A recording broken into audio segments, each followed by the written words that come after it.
যে আমাদের বাংলার শেষতম জমিদার জিহাদ কিন্তু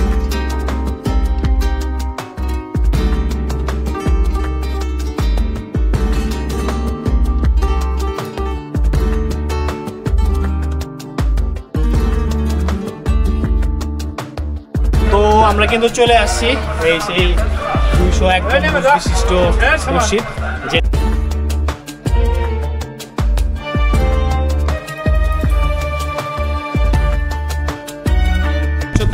যদি একসাথে করা হয় সেক্ষেত্রে এটা 57 তলা একটা বিল্ডিং এর ভাই আল্লাহর ঘর সুন্দর সুন্দর কিছু না মাশাআল্লাহ মাশাআল্লাহ সব সুন্দর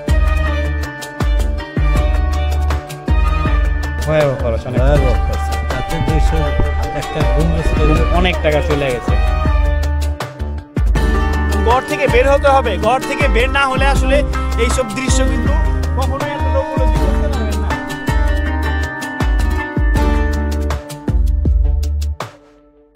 তো আসসালামু আলাইকুম ডিয়ার ভিউয়ার সম্পূর্ণ নতুন একটি ভিডিওতে আপনাদেরকে স্বাগতম আজকে আমরা চলে যাচ্ছি টাঙ্গাইল এই মুহূর্তে আমরা আছি টাঙ্গাইল মহাসড়কে তো অনেকদিন পরে আমরা আবার ভ্রমণে বের হলাম আজকে আমাদের গন্তব্যস্থল হচ্ছে সেই 201 গম্বুজ মসজিদ এবং টাঙ্গাইলে সেই বিখ্যাত মহেরা জমিদার বাড়ি তো সঙ্গে থাকুন আর দেখতে থাকুন সম্পূর্ণ ব্লগটি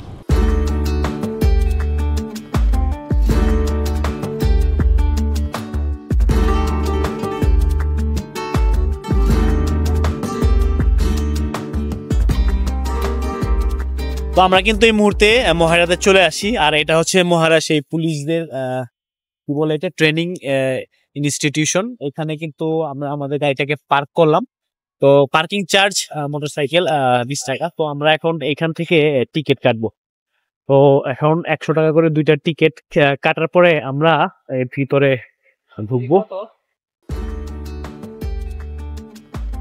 মহেরা জমিদার বাড়ির শতাব্দী প্রাচীন একটি মূল্যবান স্থাপনা জানা যায় 1890 সালে তৎকালীন জমিদারগণ 4 ভাই মিলে জমিদারি পত্তন করেন 4 ভাইয়ের নাম যথাক্রমে বুধাই শাহ যিনি বিদু শাহ নামে পরিচিত বুদ্ধু সাহা হরেন্দ্র সাহা এবং কালীচরণ সাহা তারা সাহা পদবি ধারণ করে জমিদারি পত্তন করেন এবং 4 অংশে বা 4 হিস্সায় বাড়ি নির্মাণ শুরু করেন তবে এদের ছেলেরা এবং পূর্ববর্তী প্রজন্ম সবাই রায়চৌধুরী পদবি গ্রহণ করে এই জমিদারিটা চালিয়ে যান মহেরা জমিদার বাড়িটি মূলত 4টি ভবন বেষ্টিত যথাক্রমে মহারাজা লজ আনন্দ লজ চৌধুরী লজ এবং কালীচরণ লজ জমিদার বাড়িটির মোট আয়তন প্রায় 8 একর এখানে বাসভবন কাছারি ভবন পুকুর মাঠ সহ নানাবিধ দৃষ্টিনন্দন ও ঐতিহ্যমণ্ডিত স্থাপনা রয়েছে জানা যায় 1971 সালে মহান মুক্তিযুদ্ধের পরে 1972 সালে জমিদার বাড়িটি স্বরাষ্ট্র মন্ত্রণালয়ের নির্দেশে জোনাল পুলিশ ট্রেনিং স্কুল হিসেবে প্রতিষ্ঠার উদ্যোগ নেওয়া হয় এই মহতী কাজটি করেন তৎকালীন স্বরাষ্ট্রমন্ত্রী জনাব আব্দুল মান্নান তাছাড়া 1990 সালে জোনাল পুলিশ ট্রেনিং স্কুলকে পুলিশ ট্রেনিং সেন্টারে উন্নীত করা হয় স্বল্প পরিসরে এটাই হচ্ছে মহেরা জমিদার বাড়ির একটি ইতিহাস তাছাড়া এটাকে বাংলার হোয়াইট হাউস নামে অনেকে চিনে থাকেন তো এই যে আমরা দেখতে পাচ্ছি গাজীপুর থেকে দুই ছোট ভাই ব্রাদার্স চলে আসছে তো তোমরা কখন আসছো কেমন লাগতেছে আমাদের এখানে প্রথমবার আসা আর কি এখানে আমাদের অভিজ্ঞতাটা খুবই নতুন আর কি আমরা জীবনে আসি নাই আচ্ছা প্রথমবার আসলাম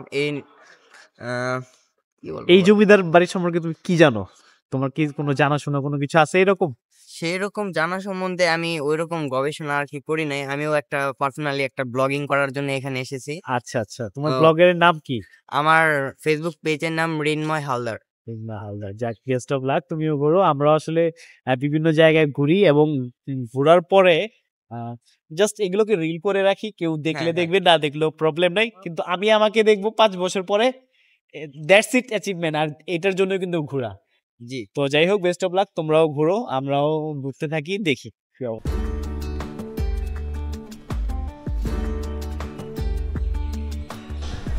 তো মহেরা জমিদার বাড়ি মূলত পুলিশদের একটি কি বলে এটাকে পিটিসি যার কারণে বেশ পরিষ্কার পরিচ্ছন্ন কিন্তু সাজানো রয়েছে এটার ভিতরে কিন্তু আমরা একটা ছোট চিড়িয়াখানা বিডি চিড়িয়াখানার মধ্যে দেখতে পাচ্ছি বিভিন্ন পাখি কিন্তু এদিকে আমরা লক্ষ্য করতে পারছি এই যে ম্যান্ডারিন ডাক, পৃথিবীর সবচেয়ে সুন্দর হাঁসগুলো কিন্তু এই হাঁসগুলোকে বলা হয় ম্যান্ডারিন ডাকগুলোকে। সুন্দর, এগুলো কিন্তু বেশ সুন্দর।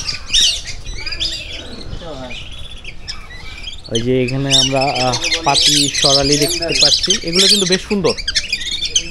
আর ওখানে কিন্তু একটা হরিণও কিন্তু আমরা দেখতে পাচ্ছি, ময়ূর, তারপরে খরগোশ, একটি মিনিয়েচার চিড়িয়াখানা আর কি যতটুক রাখা যায়। এদিকে আমরা ময়না কিন্তু দেখতে পাচ্ছি, ময়না যেটা কিন্তু কথা বলতে পারে। তো আমরা এখন একটু হরিণের ওইদিকে যাব। তো এই সাইডটা হচ্ছে মহেরা জমিদার বাড়ির, এটা হচ্ছে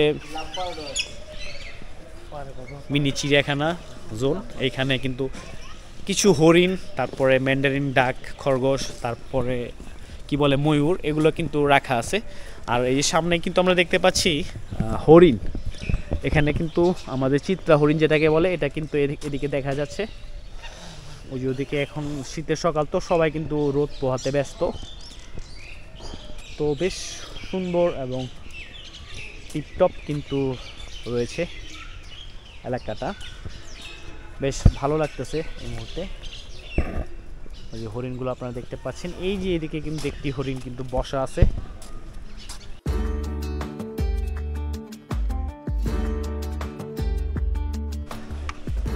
আর এদিকে জিহাদ কিন্তু আসতেছে। তো জিহাদ, তোমার কাছে কেমন লাগলো? এখন পুরোটা তো ঘুরলা। ভাই জমিদার বাড়ি থেকে তো পার্ক মনে বেশি মনে হইতাছে, আমার কাছে তো পার্ক লাগতাছে। কিন্তু জমিদার বেশি থেকে পার্ক বেশি মনে হচ্ছে, কিন্তু অনেক ছিমছাম পরিপাটি কিন্তু একটা ব্যাপার দেখছো। অন্যান্য পার্কের মতো কিন্তু এটা না। প্রথম আকর্ষণ হলো জমিদার বাড়িটা, তারপর পিছনে কিন্তু এরকম একটা অ্যামাউন্টমেন্ট পার্ক করা হয়েছে। জমিদার বাড়ি হিসাবে বালিয়াটিতে অনেক সুন্দর, মানে জমিদার ভাইব পাওয়া যায়, পুরোটা ভাইব পাওয়া যায়। সেটাই। পুকুর নাই, এটা কি পুকুর? এটা তো ভাই আধুনিক পুকুর। যাই হোক, তারা ওটা আধুনিকভাবে এটা করছে। এটা তাহলে আমরা একটা বৈঠকখানায় বসি। তো এখন একটু জিহাদ বৈঠকখানায় বসবে, দেখি বৈঠকখানায় বসে অবশ্যই ছবি তুলতেই বলবে।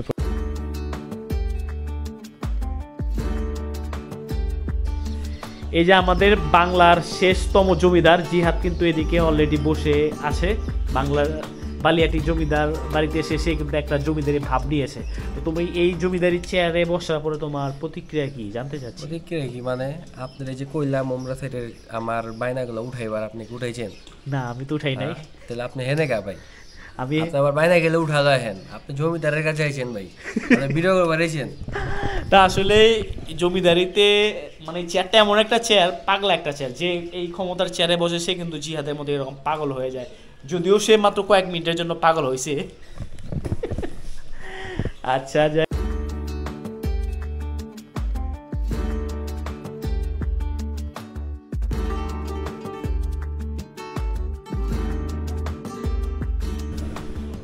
তো এই মুহূর্তে আমরা এখন এই পুকুর থেকে একটু পিছনের দিকে যাওয়ার চেষ্টা করব। তো এখানে কি আছে সেটা কিন্তু আমরা দেখি। আর এই পুকুরে কিন্তু এই মাছকে চিপস, চকলেট, মুড়ি, বিস্কিট এগুলো দেওয়া কিন্তু নিষেধ আছে। তো যারা মাছকে খাওয়াতেছেন, এখানে কিন্তু মাছের খাবার পাওয়া যায়। তো মহেরা জমিদার বাড়ি, এখানে কালবেলার একটা নিউজ ছিল, এটাকে বাংলার হোয়াইট হাউস নাম দিয়েছে মোহাম্মদ নজরুল ইসলাম এনডিসি, 30 এপ্রিল।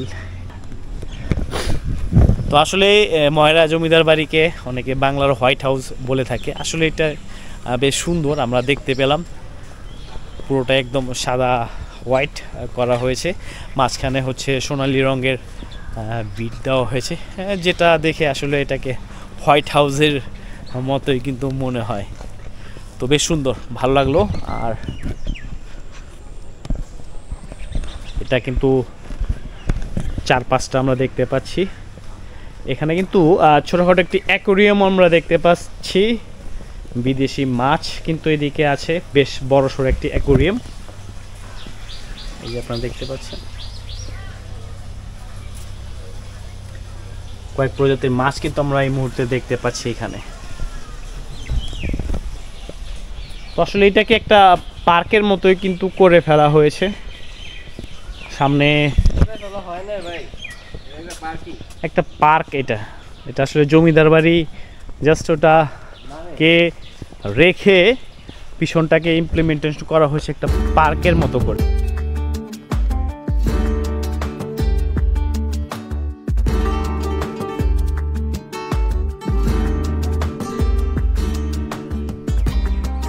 আমরা এখন সরাসরি চলে যাব হচ্ছে টাঙ্গাইলের সেই গোপালপুরের 210 গম্বুজ মসজিদে। তো সেখানে গিয়েই আপনাদেরকে দেখাই আসলে ওইটার সৌন্দর্যটা আসলে কীরকম। তো ম্যানমেড এত বড় একটি মসজিদ কিন্তু আমাদের এই দক্ষিণ এশিয়ায় কিন্তু বা পুরো এশিয়ার মধ্যে কিন্তু 2 নম্বরে গম্বুজের দিক দিয়ে, প্রায় 201 গম্বুজ সম্পূর্ণ সেই মসজিদের দিকে কিন্তু আমরা এখন যাচ্ছি। তো চলুন। তো হ্যালো, মাইক টেস্টিং 1 2 3 4 5 6 7। তো এই মুহূর্তে আমরা গোপালপুরে সেই রাস্তায় কিন্তু ঢুকে গেছি। এলেঙ্গা থেকে জাস্ট হাতের ডাইনে নিছি, সোজা চলে গেলে আপনি যমুনা সেতু চলে যাবেন, কিন্তু আমরা ডানে নিয়েছি হাতের। তো হাতের ডান থেকে এক রাস্তায় একদম গোপালপুরের রাস্তা। তো আমরা একটু রাস্তায় একটু ব্রেক দিয়েছি, এখন আমরা সরাসরি চলে যাব ওই 201 গম্বুজ বিশিষ্ট সেই মসজিদে। তো চলুন। তো ঢাকা টাঙ্গাইল মহাসড়ক সেটা কিন্তু মোটামুটি এক্সপ্রেস ওয়ের মতোই, কিন্তু এই যে রাস্তাটা আছে না গোপালপুর মানে ভুয়াপুরের রাস্তাটা, এটা কিন্তু আবার ওয়ান ওয়ে রাস্তা। এখানে কিন্তু ড্রাইভ কিন্তু খুব সেফলি করতে হবে, কারণ এখানে এই রাস্তার মাঝখানে সিএনজি, অটো, ট্রাক, বাস সবগুলোই কিন্তু চলাচল করে। সো আমাদেরকে দেখে শুনে তারপরে রাইড করতে হবে।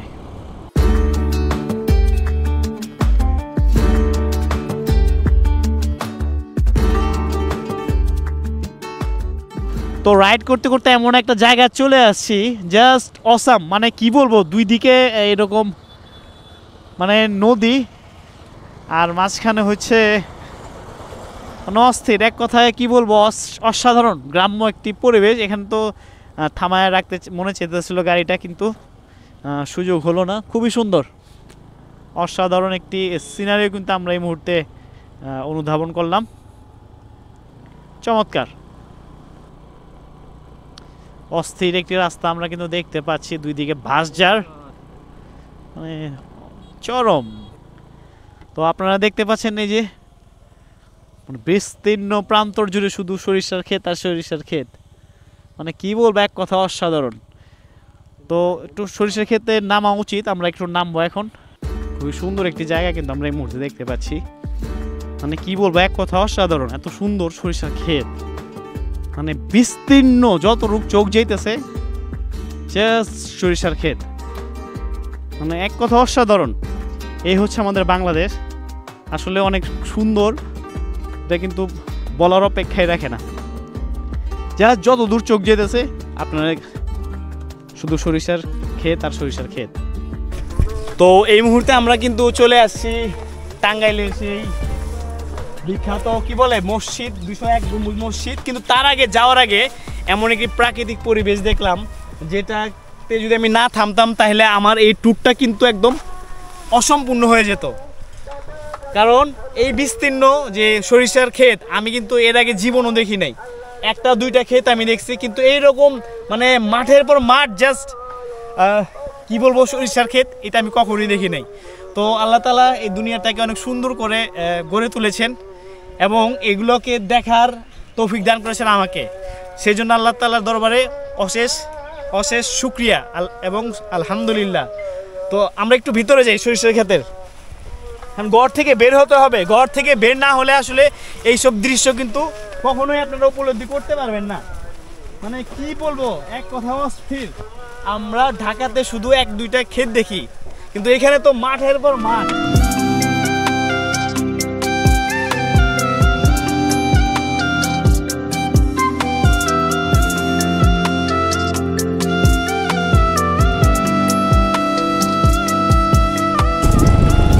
আমরা কিন্তু প্রায় এসে পড়েছি, ও মসজিদটা কিন্তু ওদিকে আমরা দেখতে পাচ্ছি।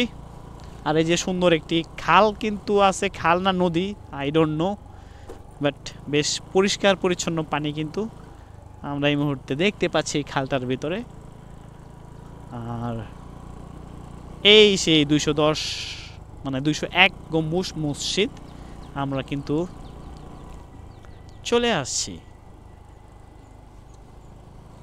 সামনে হয়তো সামনে পার্কিং আছে, এখানে মাজার দেখতে পাচ্ছি, মাজারের মতোই আর কি, জানি না কি এটা। অনেক দর্শনার্থী কিন্তু এখানে আসছে। তো এই সেই মসজিদ, আর এখানে কিন্তু গাড়িটা পার্ক করে রাখে। তো আমরা একটু সামনে যায় রাখবো, দেখি কি অবস্থা। আর এখানে অনেকেই কিন্তু আসছে। তো আমরা কিন্তু অলরেডি গোপালপুর পৌঁছে গেছি সেই 201 গম্বুজ বিশিষ্ট মসজিদে। তো এটা হচ্ছে মসজিদের সামনে একদম বাজার আছে, হিউজ একটি বাজার। এই মসজিদের দিকে একটি বাজার কিন্তু গড়ে উঠেছে। আর আপনারা এই যে দেখতে পাচ্ছেন সেই 201 গম্বুজ বিশিষ্ট মসজিদটি। তো এখন আমি হচ্ছে জোহরের আজান হয়ে গেছে, নামাজ পড়বো, এখন নামাজ পড়তে হবে। আর আপনারা দেখতে পাচ্ছেন সেই মসজিদটি বেশ উঁচু ভবন। এবার চলুন 201 গম্বুজ বিশিষ্ট মসজিদটি সম্পর্কে সংক্ষিপ্ত আকারে কিছু জেনে নেই। টাঙ্গাইল জেলার গোপালপুর উপজেলার দক্ষিণ পাথালিয়া গ্রামে অবস্থিত এই মসজিদটি, যা ইতিমধ্যেই পৃথিবীর সর্বাধিক সংখ্যক গম্বুজ বিশিষ্ট মসজিদের স্বীকৃতি লাভ করেছে। আর মিনারের উচ্চতার দিক দিয়ে এই মসজিদটির অবস্থান দ্বিতীয়। মসজিদের ছাদের সর্বমোট 201টি কারুকার্যময় গম্বুজ থাকার কারণে এই মসজিদটি 201 গম্বুজ মসজিদ নামে পরিচিতি লাভ করেছে। 2013 সালের জানুয়ারি মাসে মুক্তিযোদ্ধা রফিকুল ইসলাম কল্যাণ ট্রাস্টের উদ্যোগে 15 বিঘা জমির উপর বিশাল এই মসজিদ এবং মসজিদ কমপ্লেক্সটির নির্মাণ কাজ শুরু হয়, যা এখনও চলমান। দ্বিতল বিশিষ্ট এই মসজিদটির দৈর্ঘ্য 144 ফুট এবং প্রস্থ 144 ফুট। দৃষ্টিনন্দন মসজিদটির ছাদে অবস্থিত মূল গম্বুজটির উচ্চতা 81 ফুট এবং গম্বুজটির চারপাশকে ঘিরে 17 ফুট উচ্চতার আরও 200টি গম্বুজ তৈরি করা হয়েছে। মসজিদের চার কোণায় 101 ফুট বিশিষ্ট উঁচু 4টি মিনার রয়েছে। এছাড়াও 81 ফুট উচ্চতার 4টি মিনারের পাশাপাশি স্থাপন করা হয়েছে। আর মসজিদটির পাশে মূল মিনারটির কাজ কিন্তু এগিয়ে চলছে, যার উচ্চতা 451 ফুট হবে। এই মসজিদটিতে একসঙ্গে 15,000 মুসল্লির নামাজ আদায় করার সুযোগ রয়েছে। মসজিদটির দেয়ালে অঙ্কিত রয়েছে সম্পূর্ণ কোরআন শরীফ। আর মসজিদটির প্রধান দরজা তৈরিতে ব্যবহার করা হয়েছে 50 মণ পিতল। তাছাড়া মহিলাদের জন্য কিন্তু আলাদা নামাজের ব্যবস্থা রয়েছে এই মসজিদটিতে। আসলে এই মসজিদের নির্মাণ কাজ এখনও চলমান, যার কারণে এখানে দান বাক্স বসানো হয়েছে। তো যেভাবে পারছে সেখানে তারাই কিন্তু এখানে মসজিদের নির্মাণ কাজে এখানে মুক্ত হস্তে দান করে যাচ্ছে।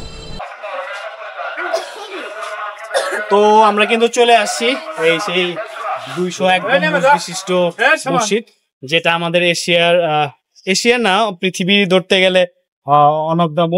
কোথাও কিন্তু এরকম 201 গম্বুজ কিন্তু নেই।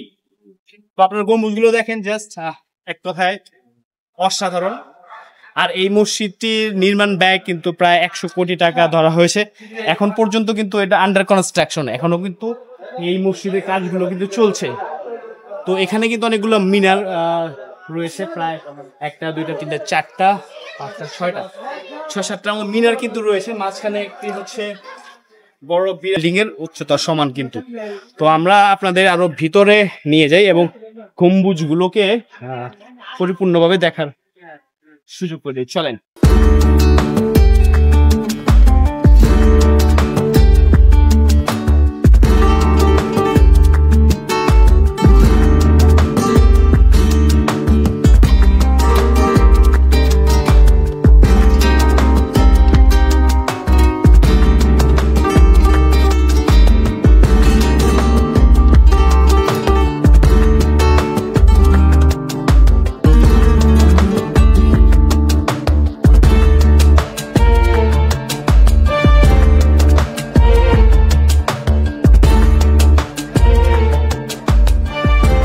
তো মসজিদের কারুকার্যগুলো কিন্তু বেশ সুন্দর, মার্বেল গুলো, তারপরে টাইলস গুলো বেশ সুন্দর, কিন্তু একটা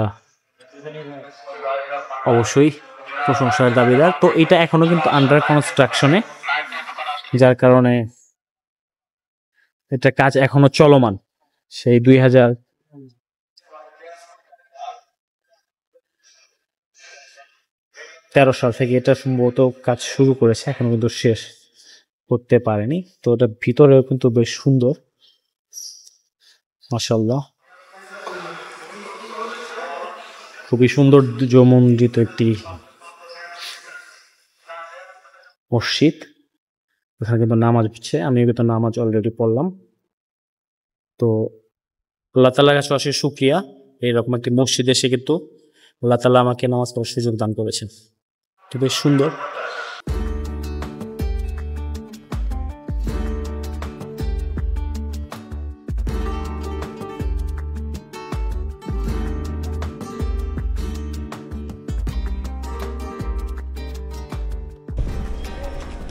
তো ডিয়ার ভিউয়ার্স, ভিডিওটি কেমন লাগলো সেটা আমাদের অবশ্যই কমেন্ট করে জানাবেন। আর এইরকম ভিডিও নিয়মিত দেখতে চাইলে আমাদের চ্যানেলটিকে সাবস্ক্রাইব করে বেল আইকনটি বাজিয়ে রাখবেন। আর যারা এই ভিডিওটি ফেসবুকে দেখতেছেন তারা অবশ্যই আমাদের ফেসবুক পেজটিকে ফলো দিয়ে রাখবেন। তো দেখা হচ্ছে নেক্সট কোনো এপিসোডে, সেই পর্যন্ত সকলেই ভালো থাকবেন।